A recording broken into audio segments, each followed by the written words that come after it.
Salut YouTube et bienvenue dans une nouvelle vidéo. Aujourd'hui une vidéo sur des batteries, pour changer un petit peu, sur les batteries de la marque Energy Airsoft. Energy Airsoft, vous en avez peut-être déjà entendu parler, c'est une marque qui est assez jeune mais qui fait relativement parler d'elle depuis quelques mois, depuis un an à peu près. Personnellement je connais Energy Airsoft depuis le mois de novembre 2015, lorsque j'étais au Shooting and Drone Show 2015, donc il y avait un stand Energy Airsoft et ça m'a permis de rencontrer la marque et ses représentants. Energy Airsoft, c'est une branche de la marque Energy Paintball. Energy Paintball qui date, je crois, du début des années 2000, alors que Energy Airsoft, ça date de 2014, donc c'est une branche qui est beaucoup plus récente.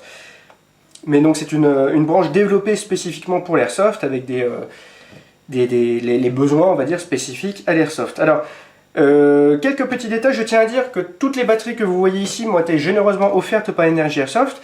Cela étant dit, ils ne m'ont jamais forcé, entre guillemets, à faire une vidéo. En gros, le deal, c'était tiens, on te donne des batteries, essaye-les, si tu les trouves cool, n'hésite pas à en dire du bien. Donc je les ai essayées pendant plusieurs mois, et je dois reconnaître humblement que, effectivement, je trouve que ces batteries sont plutôt sympas. C'est pour ça que j'ai décidé d'en faire une vidéo aujourd'hui. Donc Energy Airsoft, c'est une marque française, alors qui ne produit toutefois pas les batteries en France, hein. Les batteries sont produites en Chine, mais ça reste une marque française, ça fait toujours plaisir. Il y a deux types de batteries proposées par Energy Airsoft. On a les batteries NiMH, je n'ai aucun exemple de batterie NiMH ici, et on a les batteries LiPo. Là par contre j'ai pas mal d'échantillons de batteries LiPo. Donc la première chose que je vais dire, c'est déjà qu'il y a deux packaging possibles. On a le packaging simple, où vous n'allez avoir que la batterie vendue, et un package un petit peu plus complet, comme celui-ci, où là vous avez la batterie, mais vous avez également un buzzer, trois types de connectiques supplémentaires, et même si on ne le voit pas très bien ici, on a également un sac inifugé. Je reviendrai tout à l'heure un petit peu plus dessus. Alors on va regarder tout de suite une batterie d'un peu plus près, on va prendre celle-ci. Hop. Et celle-ci, il s'agit de la batterie LiPo 11.1 volt 25C 1300 mAh. À mon sens, c'est l'une des batteries qui a le plus d'intérêt à l'heure actuelle de chez Energy Airsoft, parce qu'elle a un format qui est assez intéressant. Donc c'est un stick, comme vous pouvez le constater, c'est un stick qui est assez étroit. Si je prends par exemple cette batterie stick de chez Hot Power, 7.4 volts 1700 mAh 15C, et on peut voir que la batterie Energy Airsoft est beaucoup plus étroite, et en fonction de la réplique que vous possédez, ça peut être vraiment très pratique d'avoir une batterie aussi étroite que ça. Alors historiquement, ça va surtout être les AK qui utilisent des batteries stick, mais on a par exemple le Scorpion de chez AEG, qui a un emplacement à batterie qui n'est pas forcément très pratique, et cette batterie en particulier est vraiment parfaite pour cette réplique. Donc je vais essayer de vous le montrer tout de suite. Voilà, donc l'idée, pour rappel, sur le Scorpion, c'est qu'on va venir autant que possible mettre la batterie dans l'emplacement situé juste au-dessus de la gearbox. Et si je prends par exemple ma batterie Hot Power qu'on a vue tout à l'heure, celle-ci elle ne rentre pas parce qu'elle est trop épaisse, alors que la batterie Energy Airsoft, au contraire, elle rentre parfaitement à l'intérieur de cet emplacement. Et en particulier, donc pour le Scorpion Evo, c'est vraiment une batterie idéale. Un autre exemple que je peux utiliser, c'est mon HK53 de chez KSC. Alors, sur cette réplique, la batterie vient se placer là encore dans un emplacement assez étroit ici. Donc là, on a la batterie d'origine qui vient avec la réplique et qui donc manifestement est parfaitement compatible avec cet emplacement. Mais si je reprends toujours ma batterie Hot Power, on peut voir que elle rentre, mais ça frotte beaucoup. En fait, ça vient du fait que le câble qu'on voit un petit peu dépassé ici n'est pas fixé parfaitement, de façon parfaitement droite par la bande qui entoure la batterie. Ce qui fait que je peux caler un petit peu le câble qui dépasse sur l'un des interstices que je vois ici, mais au bout d'un moment, comme ce n'est pas droit, ça vient frotter et ça fait que la batterie n'est pas vraiment compatible avec cet emplacement. Et là encore une fois, avec cette batterie là, comme elle est beaucoup plus étroite, j'ai absolument aucun problème et elle rentre parfaitement dans l'emplacement.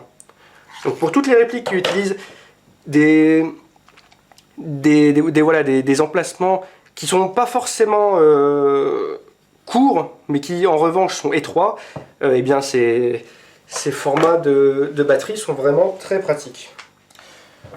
Donc on a des sticks étroits comme on vient de le voir, et on a d'autres types de batteries. On a notamment les batteries Nunchuk, alors qui ne sont bizarrement pas cylindriques celles-ci, mais qui sont plutôt rectangulaires. Et on a aussi les batteries type ANPEQ. Donc ces batteries-là, elles sont, pour autant que je puisse en juger, surtout pensées pour les Cross M4 type crâne, avec les deux emplacements sur les côtés. Donc j'ai à disposition cette M4 de chez Bolt Airsoft, donc avec typiquement le genre de cross qui va recevoir ce type de batterie. Donc on va voir si malgré la forme un peu rectangulaire des éléments, on va pouvoir le mettre ou non.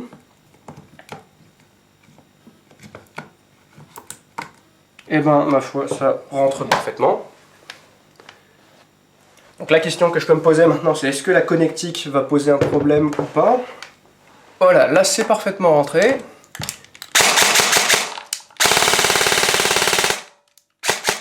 Ça fonctionne parfaitement. En revanche, comme souvent, on va avoir peut-être un tout petit excès de connectique qui fait que je ne vais pas pouvoir ramener la crosse tout à fait complètement en avant. C'est pas forcément très grave parce que la plupart des gens n'utilisent de toute façon pas la première position. Mais voilà, je tenais juste à le signaler.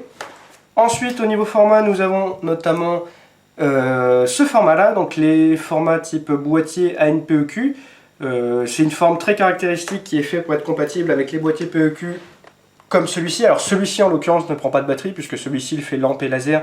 Il n'y a pas d'emplacement vide à l'intérieur pour mettre une batterie, mais l'idée c'est que voilà, vous mettez la batterie à l'intérieur de la boîte, en particulier pour les répliques qui n'ont pas de crosse ou une crosse squelette.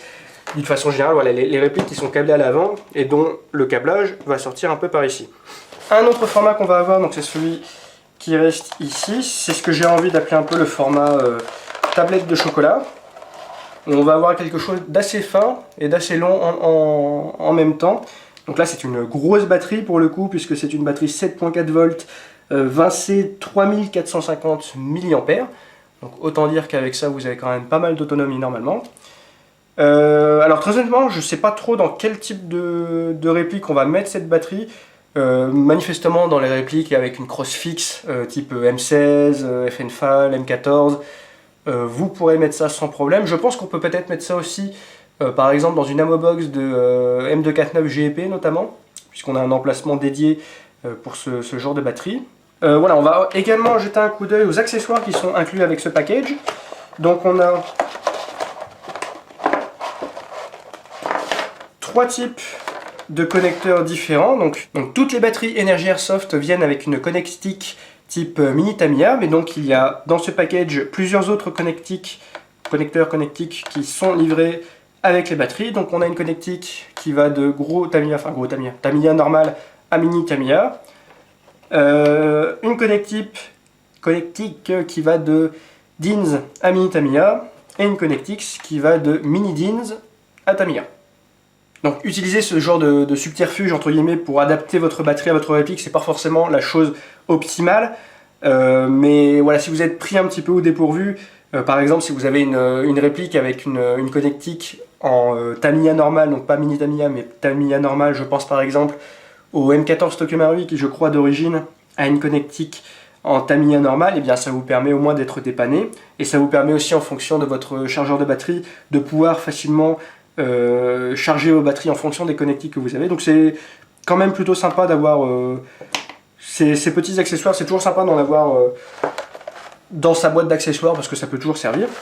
Un autre accessoire qui vient donc dans le package, ça va être ce sac ignifugé. Donc il faut savoir que les batteries LiPo malheureusement peuvent éventuellement prendre feu.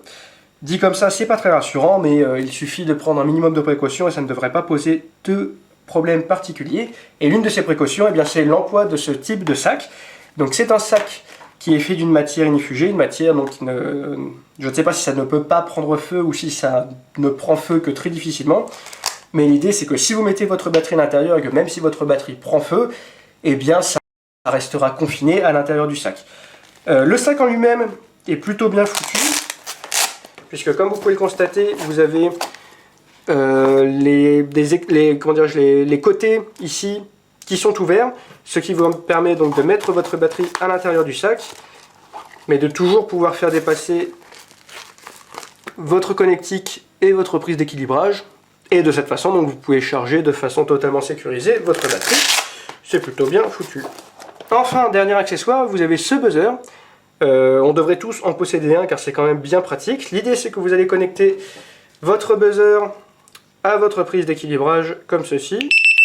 Ça fait un bip strident avec un très très gros volume, c'est pas forcément très agréable, mais au moins on l'entend. Et donc si on regarde de plus près, on peut voir que sur le buzzer s'affiche en continu différentes informations. En fait, on a le voltage de chaque élément et le voltage total de la batterie. Donc là on a numéro 1, numéro 2 et all. Donc all, ça va être le voltage complet de la batterie. Et numéro 1, numéro 2, ça va être le voltage de l'élément numéro 1, le voltage de l'élément numéro 2. Et là, en l'occurrence, puisqu'il s'agit d'une batterie 7.colt, il y a donc deux éléments. On additionne 4,16 et 4,16, et on a 8,3, ce qui correspond là pour le coup à une batterie très très bien chargée pour une batterie 7.4. On va essayer avec une autre batterie, par exemple la batterie PEQ. Hop. 12,4, 4,16, 4,16 et 4,16. C'est une batterie 11,1, on a donc 3 éléments. 12,4, elle est chargée à bloc et je peux donc me servir de la batterie sans souci. Vous pouvez également, si vous le pouvez, laisser le buzzer branché à votre batterie comme ça. Et l'idée, c'est que si vous allez en dessous d'un certain voltage défini par le buzzer, vous allez avoir donc ce bip bip bip qui va vous prévenir que le voltage de votre batterie est maintenant trop faible et que vous ne devez plus utiliser la batterie.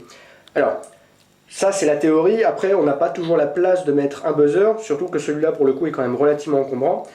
Mais à la limite, vous pouvez simplement le garder sur vous et vérifier une fois de temps en temps, par exemple à la pause déjeuner, voir où en est le voltage de votre batterie et continuer ou non à vous en servir en fonction du voltage de la batterie. Voilà, donc pour terminer la vidéo, je vais me contenter de faire un petit test. Donc les batteries fonctionnent bien, il n'y a rien que je puisse dire d'exceptionnel à ce sujet, dans le sens où quand je les branche à mes répliques, eh bien ça tire. Donc ce que je vous propose, c'est là on va tester cette vieille batterie 7.4 volts 1700 mAh 15C de chez Hot Power, une batterie que j'ai beaucoup utilisée pour le coup, mais qui fonctionne toujours parfaitement bien. Ici je l'utilise avec mon HK416 Tokyo Marui.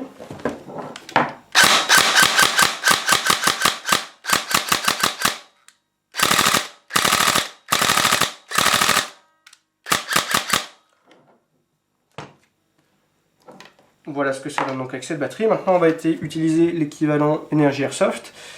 Donc celle-ci c'est la 11.1, je ne vais pas me servir de celle-ci. Voici la 7.4. Donc 7.4 25C 1600 mAh.